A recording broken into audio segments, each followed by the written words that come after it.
우리가 교회 다니면서 가장 많이 듣는 말씀 가운데 하나가 뭐냐면 전도하라는 겁니다. 그런데 이 말을 계속 듣다 보면 여러분 어떻습니까? 부담스러울 수도 있습니다. 그런데 제가 이 말씀을 들고 쓴 것은 1000번을 들어도 이 말씀이 여러분 부담스럽다는 것은 이 말씀에 순종하지 않았다는 뜻입니다. 한 번이라도 순종한 사람은 이 말씀이 부담스럽지 않아 내게 영향을 미치기 때문에 그렇습니다.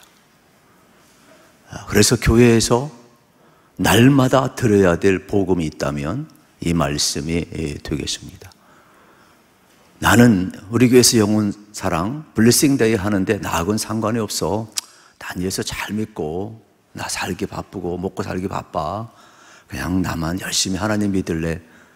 그러한 사람은 문제가 심각한 거. 왜냐하면 그분은 교회에 왔는지 모르지만 본인은 하나님 믿는다고 이야기하지 모르지만은 모든 하나님의 말씀이 내게 영향을 못 미쳤기 때문에 내게 백해무익한 것을 알으셔야 돼요. 그래서 내가 교회에 왔느냐 대단히 중요하죠. 하나님 말씀 들었냐 대단히 중요하죠. 그러나 1000만 번을 들어도 순종하지 않는 것은 내 생각과 내 삶과 내 가치관과 내 모든 영향을 못 미친다는 거예요. 백해무익한 거예요. 그러므로 여러분들이 오늘 말씀을 잘 들으시고 하나님 말씀에 순종하는 은혜가 있기를 우리 주님의 이름으로 축복합니다. 우리는 영혼 블레싱 데이를 앞두고 우리가 왜 전도해야 하는지 다시 한번 은혜를 나누고자 하는 것입니다. 성령님께서 우리의 마음과 눈, 귀를 다 열어주셔서 다시 한번 은혜 받게 하시고 하나님의 말씀 앞에 순종할 수 있는 축복 주시기를 간절히 소망합니다. 하나님이 가장 기뻐하는 것이 무엇이냐? 우리는 잘 알고 있어요. 세상을 구원하는 거예요. 하나님이 원하는 뜻 우리는 잘 알아요. 세상을 구원하는 거예요. 그런데 어떻게 세상을 구원해요? 복음을 전함으로 구원하기를 원하시는 거예요. 그러면 누군가 복음을 전하는 자가 있어야 될 것 아니겠습니까? 오죽했으면 선자 보냈겠어요? 오죽했으면 예수님 보냈겠어요? 예수님 오셔서 무슨 일 했습니까? 예수님은 동서남북으로 다니면서 이 마을 저 마을 다니면서 하나님 나라를 전파하셨어요. 회개하라, 천국이 가까웠다. 하나님의 나라가 가까이 왔다. 끊임없이 전파하셨음을 기억을 하셔야 돼요. 심지어는 십자가에 못 박혀 죽으시고 부활하시고 어떻습니까? 승천하실 때 우리에게 약속했어요. 아버지께서 약속하신 보혜사 성령을 너희에게 보내주실 것이다. 그러므로 기다리라. 마지막까지도 성령을 보내서 하나님이 원하는 뜻이 무엇인가를 우리에게 열어주신 분이 누구냐? 바로 예수님이셔요. 그렇다면 오늘 이 시간 우리도 마찬가지가 되겠죠. 여러분, 성령님을 우리가 모시고 산다는 것은 딴 데 있지를 않아요. 우리 가슴 속에 예수님이 있고 성령이 있고, 여러분 하나님이 가장 기뻐하는 것이 무엇인지 안다면 그게 막 불타 올라야 돼요. 그래서 성령 받은 교회의 특징은 딱 한 가지밖에 없어요. 하나님을 기쁘시게 하는 일을 한다는 거예요. 그러면 하나님이 가장 기뻐하는 일이 뭐냐? 우린 너무나 잘 알고 있어요. 세상을 구원하는 거예요. 영혼을 구원하는 거예요. 이게 아버지의 뜻이에요. 그렇기 때문에 우리 개인이나 교회나 우리가 항상 초점을 맞춰야 되는데 초점을 잃지 말아야 될 게 바로 뭐냐? 뭐예요? 하나님이 모든 사람을 구원하시기를 원한다는 것, 이거를 가장 기뻐한다는 것을 알으셔야 되겠습니다. 그래서 하나님 나라 복음, 어떻게 보면은 하나님 나라는 복음을 전파자를 통해서 완성된다는 것을 우리는 배우게 되는 것입니다. 그때 온 세계가 하나님을 영화롭게 하는 그날이 오게 될 것입니다. 만약에 하나님을 모르는데 어떻게 하나님을 영화롭게 합니까? 하나님이 모독받는데 어떻게 하나님의 영광을 받으십니까? 하나님을 알아야 되는 것 아니겠습니까? 그래야 모든 열방이 하나님을 영화롭게 할 것 아니겠습니까?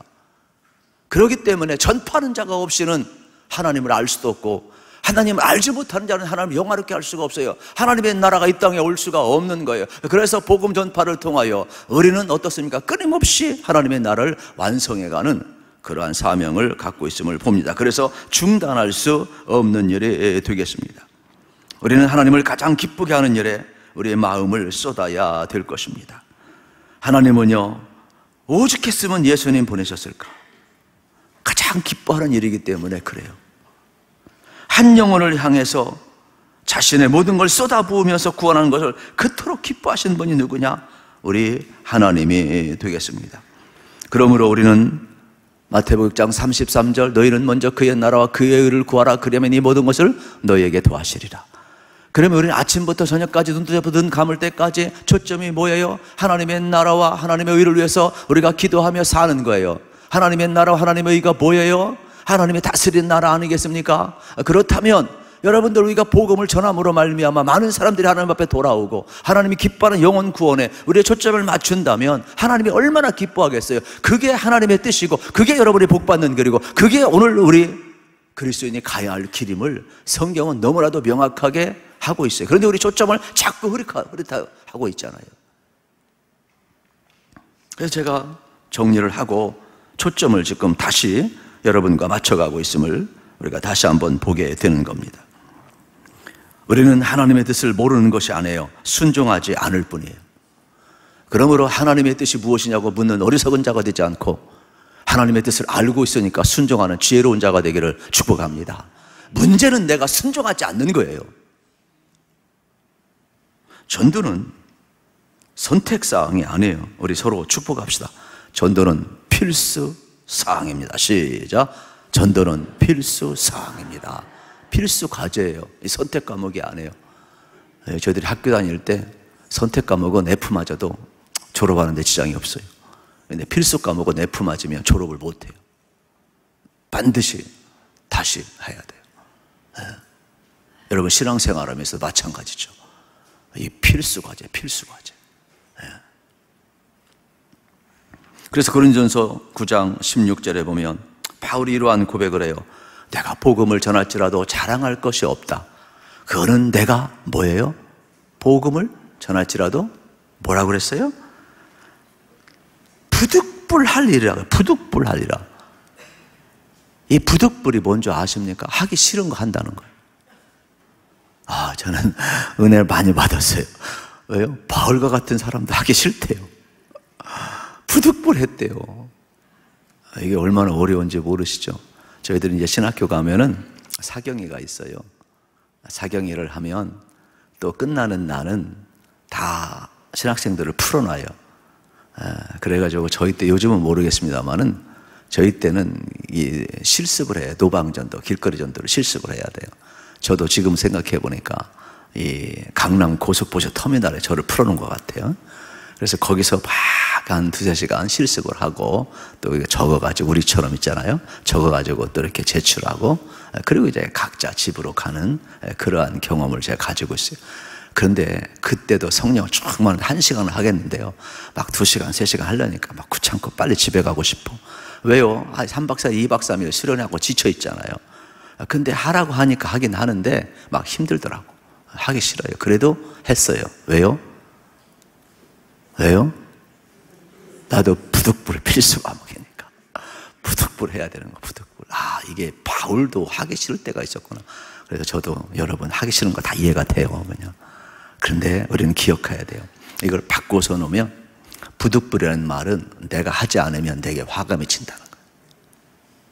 하기 싫어도 반드시 해야 된다는 것은 이 과목은 반드시 통과해야 된다는 거예요. 패스해야 된다는 거예요. 내가 싫다고 주저앉으면 안 된다는 과목이에요.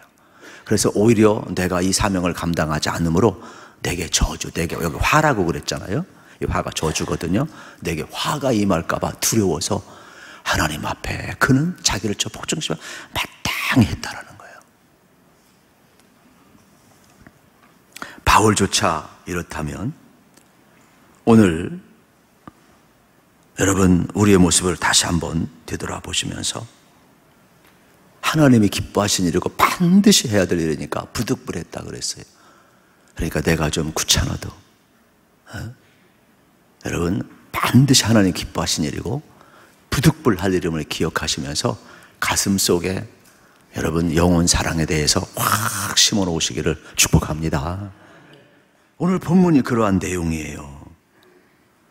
예수님이 십자가에 못 박혀 죽으시고 사흘 만에 부활하셔서 제자들을 찾아오셨어요. 그래 평강이 있을지어다 말씀하시고 또 그들과 대화 나누는 장면이 계속 이어지는 것 아니겠습니까? 그러면서 예수님이 우리에게 주신 것을 말씀하는데 우리 46절, 47절을 먼저 한번 읽어보겠습니다. 시작. 또 이르시되 이같이 그리스도가 고난을 받고 제3일에 죽은 자가 가운데서 살아날 것과 또 그의 이름으로 죄사함을 받게 하는 회개가 예루살렘에서 시작하여 모든 족속에게 전파될 것이 기록되었으니 아멘.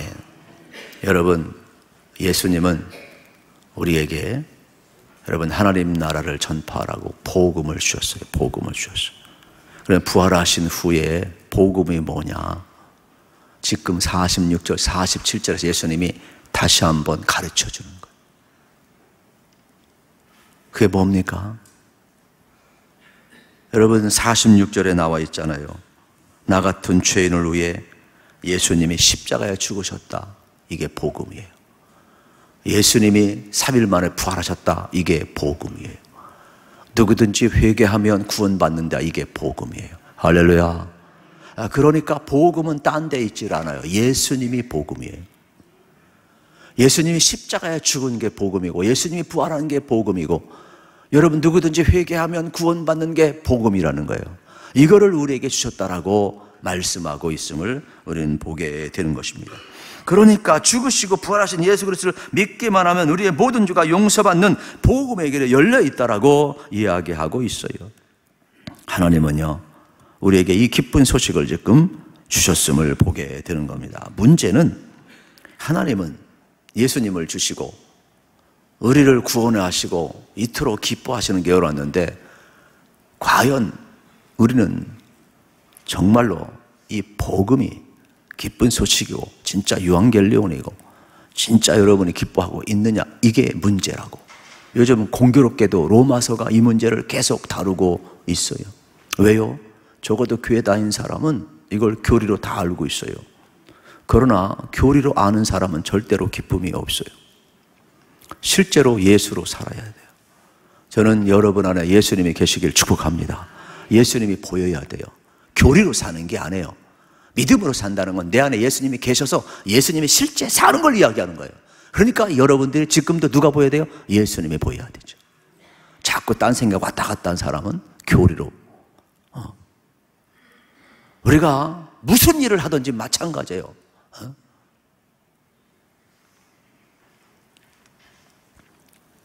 내 안에 기쁨이 있다면 여러분들은 다른 사람에게 복음을 전할 때 그 사람도 기쁨을 전수받게 돼요. 전이가 돼요. 그런데 우리가 교리로 알고 여러분들이 밖에 나가셔서 전도하면 수고하십니다. 이 정도로 끝나는 거예요. 왜요? 우리도 그렇고 수많은 사람들이 하나님 여러분 사랑하십니다. 예수님이 오셔서 십자가에 못 박혀 죽으셨습니다. 예수 믿고 구원 받으세요. 그래서 우리 자체가 변화가 없고 우리 자체가 기쁨이 없고 우리 자체에 생명이 없는데 교리로 증언하면 안 하는 것보다야 낫겠지만은 다른 사람들이 도대체 네가 믿는 그 예수가 너를 어떻게 바꿨느냐 더 잘 알아요. 네나 내나 뭐 차이가 없지 않느냐. 예수 믿는 사람하고 예수 안 믿는 사람하고 교회 다닌 사람하고 교회 안 다닌 사람하고 뭐 차이가 있느냐. 그래 너 죄 용서받았다. 용서받은 삶이 곧골이냐? 너 구원받았다. 구원받은 삶이 곧골이냐? 나 죄야. 용서 안 받았어. 나 구원 안 받았어. 그럼 너나 나 다른 게 뭐냐는 거예요 도대체. 그러면서 무슨 복음을 전한다고 전도한다고 그래요. 여기에 여러분 우리 그리스도인의 아픔이 있는 거예요.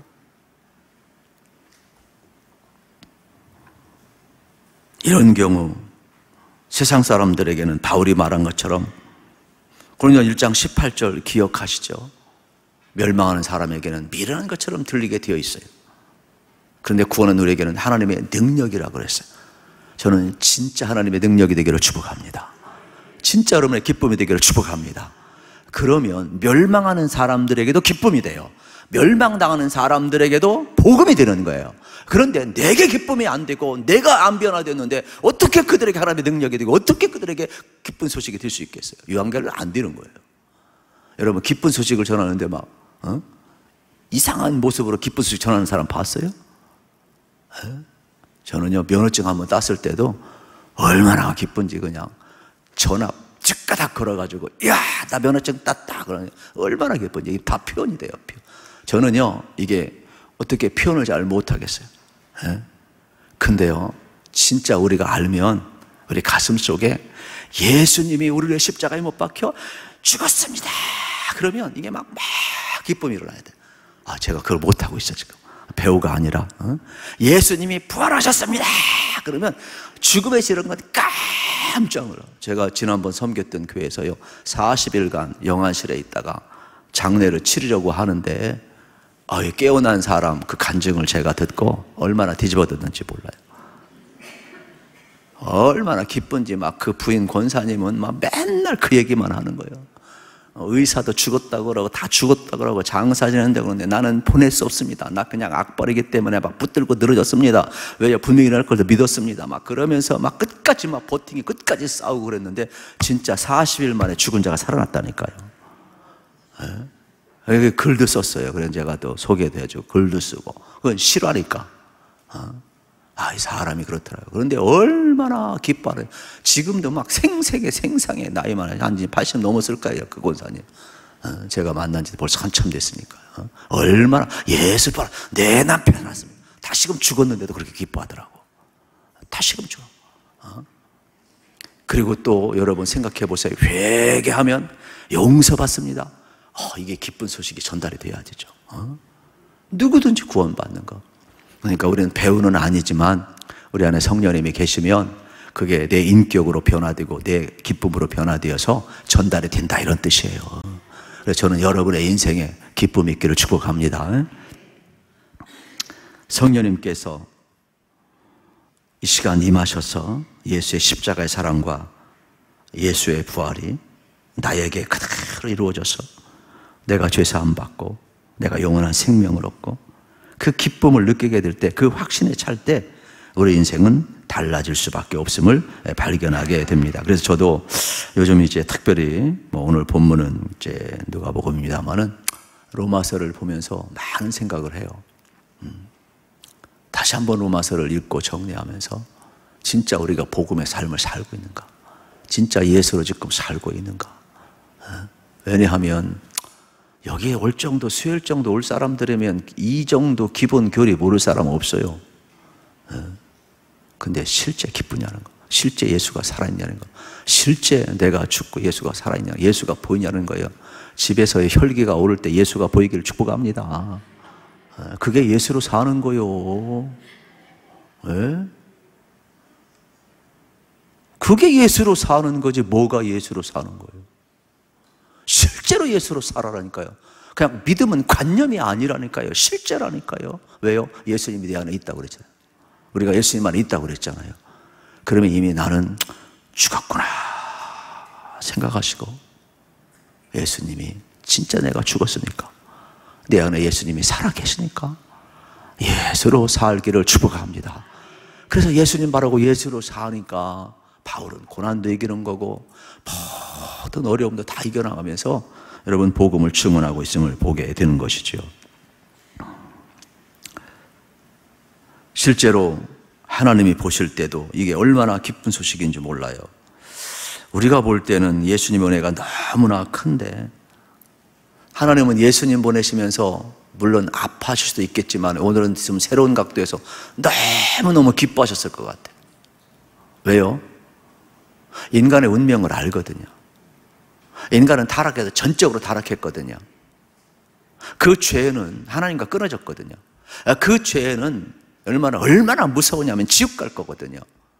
여러분, 우리가 심판받고 지옥 갔을 때 그 비참함을 하나님은 다 알고 있거든요.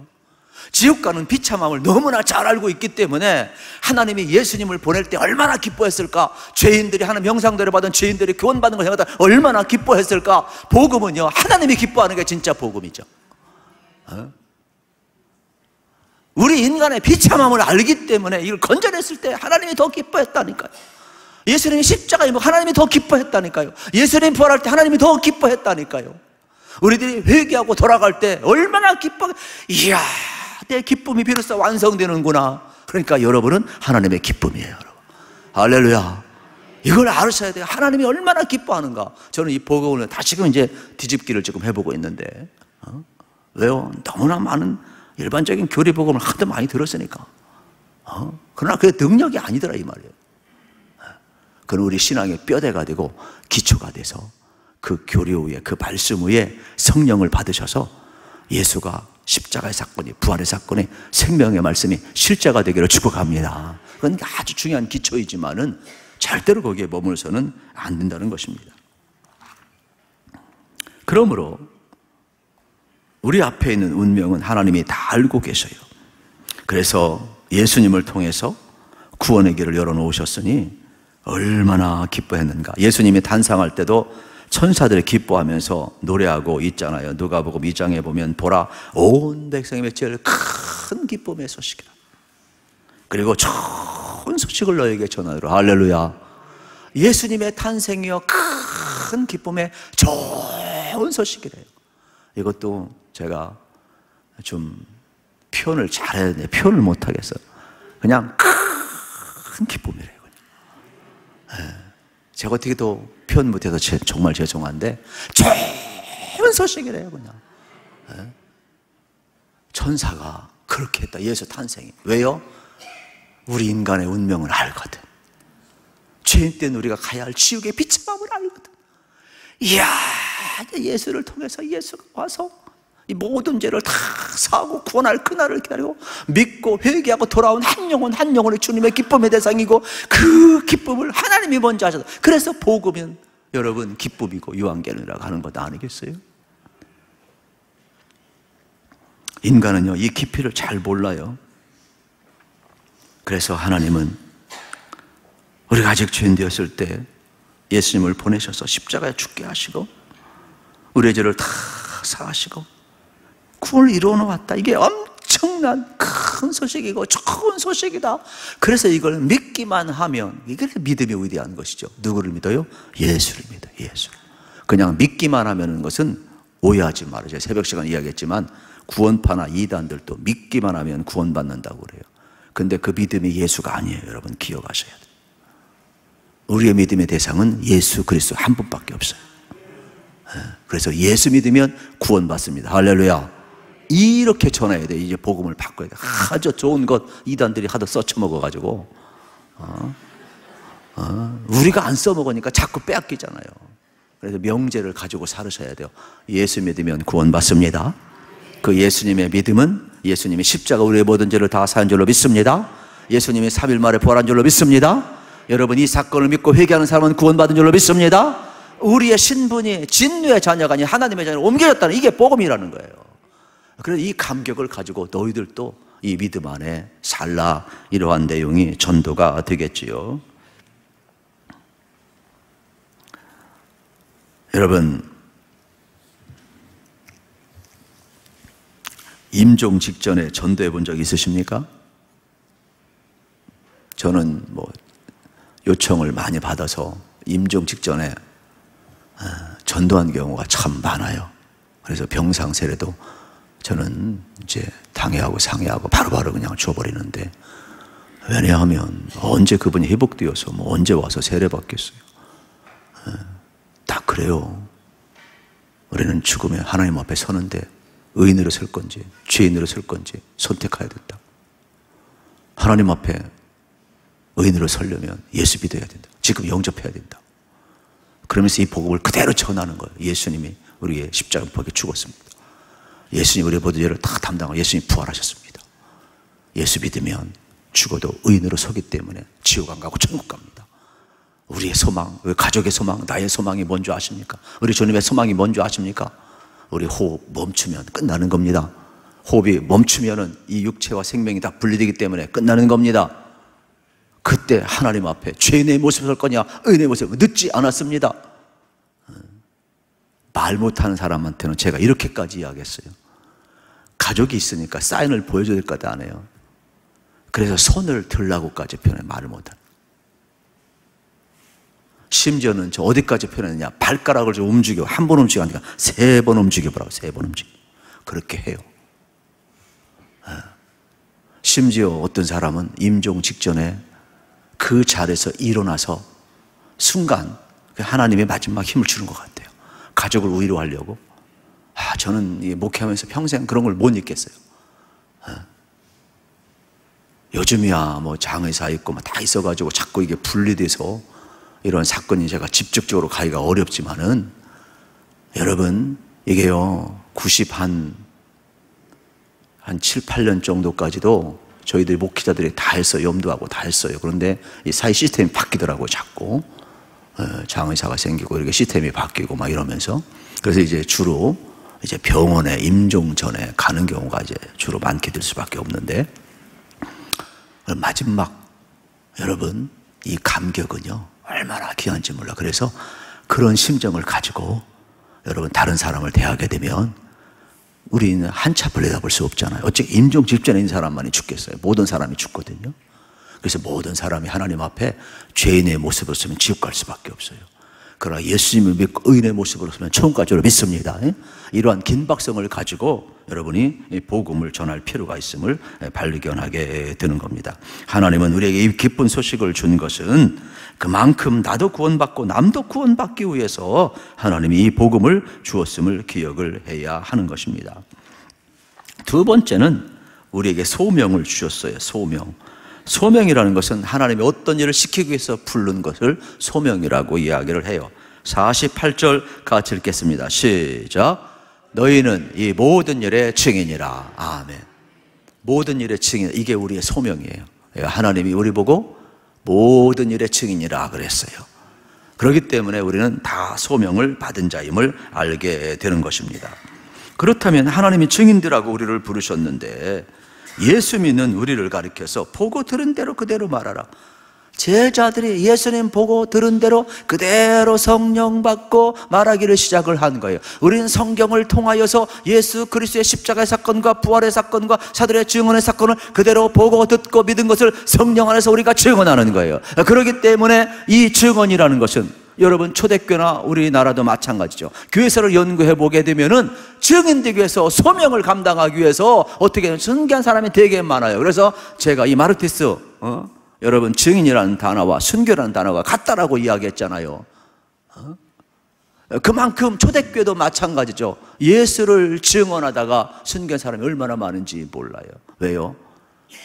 보고 들은 것을 전하지 않을 수가 없는 것을 여러분 알으셔야 되겠죠. 그래서 너희는 이 모든 일의 증인이라는 말을, 여기 너희라는 것은 첫째는 그 당시 12사도가 되겠죠. 그러나 두 번째는 모든 교회를 지칭하는데 그 모든 교회 안에 저와 여러분이 포함되어 있다. 그래서 이 말씀은 너희는 이 모든 일의 증인이라는 것은 우리에게도 동일하게 주시는 말씀이 되겠습니다. 여러분, 우리가 신자가 된다는 것은 뭐냐? 하나님이 나를 부르셨다라는 소명의식을 갖는 것이 참 신자가 되겠습니다. 하나님께서 나를 부르셔서 증인되게 하셨다. 건전하게 신앙생활을 하고 있음을 발견하게 되는 겁니다. 이제 더 건강하시려면 순종만 하시면 돼요. 할렐루야. 성령님이 도와줄 줄로 믿습니다. 이게 우리의 모습이죠. 우리는 궁극적인 목표를 우리는 갖고 살고 있어요. 하나님의 이름이 높임을 받는 거예요. 우리가 주기도문 하잖아요. 아버지의 이름이 거룩히 여김을 받으시며. 할렐루야. 어떻게 거룩히 여김을 받을 수가 있어요? 여호와를 아는 사람이 가득 차야 되죠. 여호와를 모르는데 어떻게 하나님을 높일 수가 있겠어요? 그의 나라와 그의 의를 구하면서 나라와 권세와 영광이 아버지께 영원히 있기를 바란대요. 여러분, 우리가 복음을 전하지 않고 그의 나라와 권세와 영광이 이 땅에 어떻게 영원히 있겠어요? 아버지의 나라가 이루어지지 않는데 어떻게 주님의 영광을 받겠어요? 우리가 전도하지 않는데 어떻게 주님을 기쁘시게 할 수가 있겠어요? 우리의 삶의 목표가 동일하지 않습니까? 하나님입니까? 하나님의 영광 아닙니까? 하나님이 어느 때 영광 받습니까? 주님께서 명령하신 대로 모든 일에 증인이 될 때. 여러분, 우리는 하나님 영광만을 믿으시기를 축복합니다. 그래서 우리는 다양한 모습으로 살아가지만 목표는 하나예요. 하나님의 영광이에요. 그래서 복음을 전하다 보면 물이 바다를 덮은 것 같이 여호와라는 지식이 온 땅에 충만하게 되어 있음을 발견하게 되는 것입니다.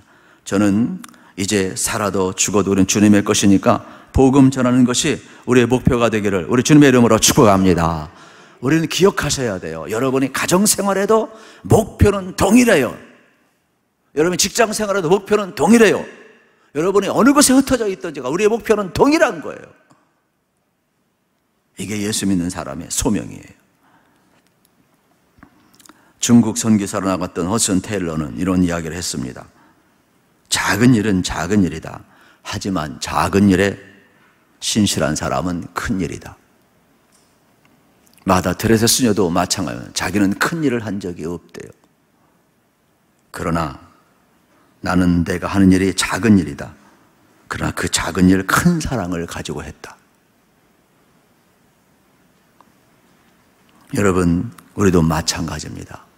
내가 하는 것 작은 것 같지만 하나님 사랑하고 이웃을 사랑한 일에 신실하면 그게 큰 일이 될 줄로 믿습니다. 세 번째로는 우리에게 주신 것은 성령의 능력에 49절을 읽겠습니다. 49절 시작. 볼지어다 내가 아버지께서 약속하신 것을 너희에게 보내리니 너희는 의로부터 능력으로 입혀질 때까지 이 성에 머물라 하시니라. 아멘. 아버지 약속하신 것이 뭐예요? 보혜사 성령이에요. 예수님이 부활 승천하시고 약속한 성령이 임할 때까지 이 성을 떠나지 말라 그랬잖아요. 120문도가 성령을 받았잖아요. 변화되잖아요. 여러분, 능력이 나가는 모습을 우리는 볼 수가 있음을 발견하게 되는 겁니다. 그러니까 제자들이 다 달라지잖아요. 예수를 증언하지 않을 수가 없었죠. 예루살렘이 진동하고. 오늘도 마찬가지예요. 비겁한 제자들이 예수가 구원자라고 어떻게 외칠 수 있겠어요? 성령이 임하니까 능력으로 나가는 거죠. 우리도 마찬가지예요. 우리 부득불 하는 것 같지만 그렇지를 않아요. 순종하고 나가면 성령님이 여러분의 입술에 권세를 줄 줄로 믿습니다. 여러분의 발걸음을 복되게 할 줄로 믿습니다. 우리 입을 통하여서 나아갈 때 우리는 허접한 것 같지만은 성령님은 도와주셔서 예수님이 우리의 십자가에 못 박혀 죽었습니다.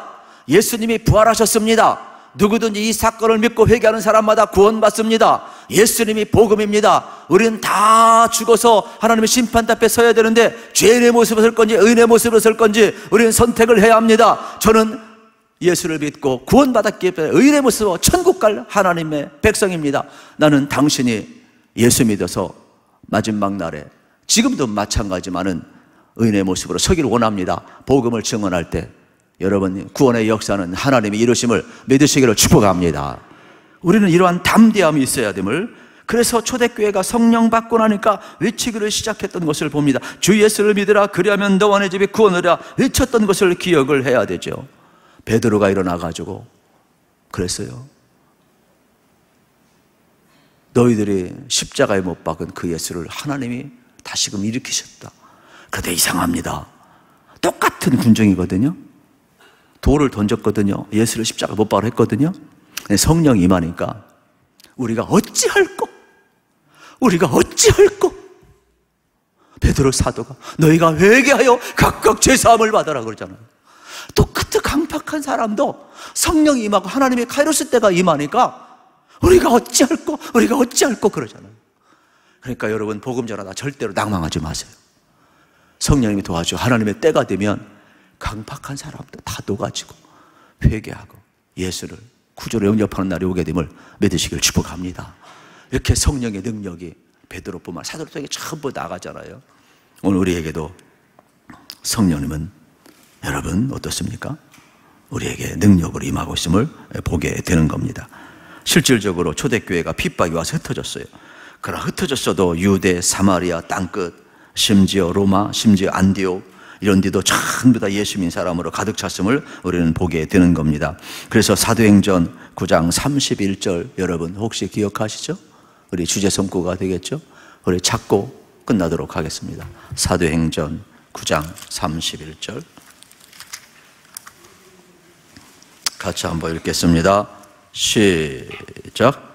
그리하여 온 유대와 갈릴리와 사마리아 교회가 평안하여 든든히 서가고 주를 경외함과 성령의 의로로 진행하여 수가 더 많아지니라. 아멘. 흩어졌지만 그리하여 유대와 갈릴리와 사마리아와 교회가 평안하여 든든히 서가고 주를 경외함과 성령의 의로로 진행하여 뭐가 많아졌어요? 믿는 자의 수가 더 많아진 줄로 믿습니다. 이런 성령의 역사인 것이죠. 그러므로 환경의 어려움을 우리 탓하지 않았으면 좋겠어요. 그래서 하나님께서 하시는 일에 여러분 놀랍도록 여러분 크게 쓰임 받으시기를 축복합니다.